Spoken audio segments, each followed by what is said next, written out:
হে বনি ইসরায়েলেরা, স্মরণ করো তোমাদের প্রতি আমার দেওয়া নিয়ামতকে। একথাও স্মরণ করো যে আমি তোমাদেরকে দুনিয়ার জাতিসমূহের ওপর শ্রেষ্ঠত্ব দান করেছিলাম।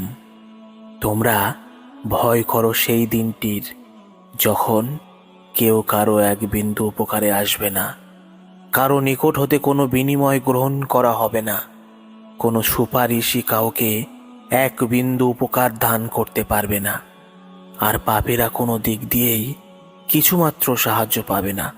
স্মরণ করো যখন ইব্রাহিমকে তার খোদা বিশেষ কয়েকটি ব্যাপারে যাচাই করলেন এবং সবগুলি ব্যাপারে সে উত্তীর্ণ হল। তখন তিনি বললেন, আমি তোমাকে সকল মানুষের নেতা করতে চাই। ইব্রাহিম বলল, আমার সন্তানদের প্রতিও কি এই ওয়াদা? তিনি উত্তরে বললেন, আমার এই প্রতিশ্রুতি জালেমদের সম্পর্কে নয়।